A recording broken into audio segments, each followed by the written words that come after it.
बिहार लोक सेवा आयोग बीपीएससी के 67वें एग्जाम के पेपर लीक मामले में जांच एजेंसी के सामने 3 और नेताओं के नाम सामने आए हैं।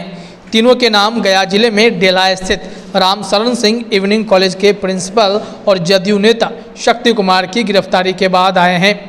शक्ति की इन तीनों नेताओं से लगातार बात हो रही थी। यह सबूत बिहार पुलिस की आर्थिक अपराध इकाई ईओयू के हाथ लगे हैं। ईओयू की टीम अब इन तीनों के खिलाफ ठोस सबूत जुटा रही है। सबूत आते ही जांच एजेंसी के अधिकारी उनसे पूछताछ करेंगे।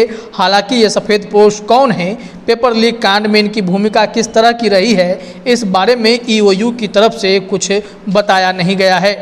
इनकी पहचान को फिलहाल गोपनीय रखी गई है ताकि केस की जांच पर कोई असर ना पड़े। अब तक 16 लोग सलाखों के पीछे हैं। 6 लाख अभ्यर्थियों के गुनाहगारों के खिलाफ जांच कहां तक पहुंची, कौन फरार है, पेपर आउट होकर कैसे बटा, इन सब के बारे में अब जानिए। ईओयू के एडीजी नजर हसनैन खान छुट्टी पर थे।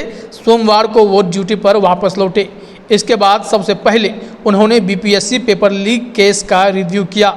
इसमें एसपी सुशील कुमार से लेकर उनकी पूरी टीम तक शामिल थी।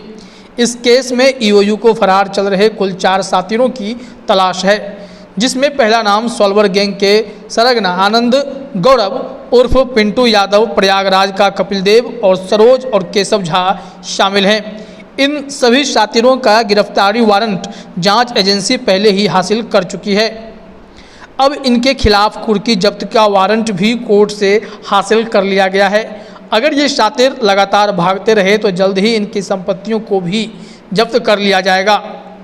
इस केस में अब तक कुल 15 गिरफ्तारियां हुई हैं, जबकि एक सॉल्वर तूफान ने पटना स्थित निगरानी कोर्ट में खुद को सरेंडर कर दिया है। अब कुल मिलाकर 16 लोग इस केस में जेल के अंदर बंद हैं। एडीजी नजर हसनैन ने अपनी टीम को गया से गिरफ्तार किए गए शक्ति कुमार और कोर्ट में सरेंडर करने वाले तूफानी को पूछताछ के लिए रिमांड पर लेने का निर्देश दिया है। जल्द ही ईओयू की तरफ से इसके लिए कोर्ट में अप्लाई भी कर दिया जाएगा। सॉल्वर तूफानी मूल रूप से मधुबनी का रहने वाला है।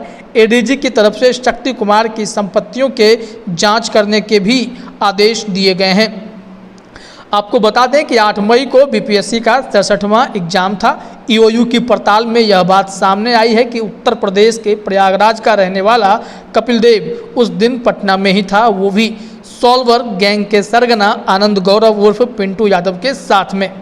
पेपर लीक के इस कांड में कपिल देव का रोल बेहद महत्वपूर्ण है। इस कारण इसका पकड़ा जाना कितना जरूरी है, इस बात को जांच एजेंसी के अधिकारी भी अच्छे से समझ रहे हैं।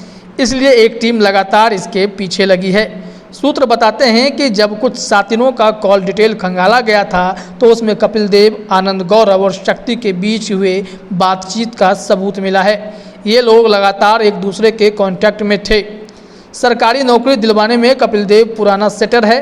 पटना आना जाना इसका अक्सर लगा रहता था। इसका मेन कनेक्शन आनंद गौरव के साथ है। बीपीएससी के 67वें एग्जाम के लिए शक्ति कुमार के रामशरण सिंह इवनिंग कॉलेज को किस आधार पर सेंटर के रूप में गया के जिला प्रशासन ने चुना था, यह जानने के लिए गया डीएम के ओएसडी को ईओयू ने बुलाया है। इनसे पूछताछ की जाएगी। कई सवाल के जवाब इनसे पूछे जाएंगे। सूत्र बताते हैं कि अगर इस मामले में गया के पूर्व डीएम का रोल सामने आया तो उन्हें भी पूछताछ के लिए बुलाया जा सकता है। हालांकि इस मामले में एक रिपोर्ट मगध यूनिवर्सिटी से भी मांगी गई है। यूनिवर्सिटी से पूछा गया है कि रामशरण सिंह इवनिंग कॉलेज को अगर एफिलिएशन मिला था तो क्यों मिला था, फिर इसका एफिलिएशन कैंसिल हुआ तो क्यों हुआ।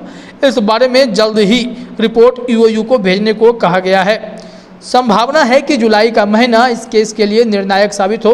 सूत्र बता रहे हैं अगले महीने के अंत तक ईओयू पेपर लीक के इस कांड को पूरी तरीके से अंतिम अंजाम तक पहुंचा देने की तैयारी में है। इस मामले में एक बार फिर से बीपीएससी से काफ़ी सारी जानकारी मांगी गई है। भविष्य में ऐसा पेपर लीक कांड दोबारा ना हो, इसे ध्यान में रखते हुए किस तरह की तैयारी करनी है, इसे लेकर एक सुझाव भी ईओयू की तरफ से बीपीएससी को भेजने की तैयारी हो रही है।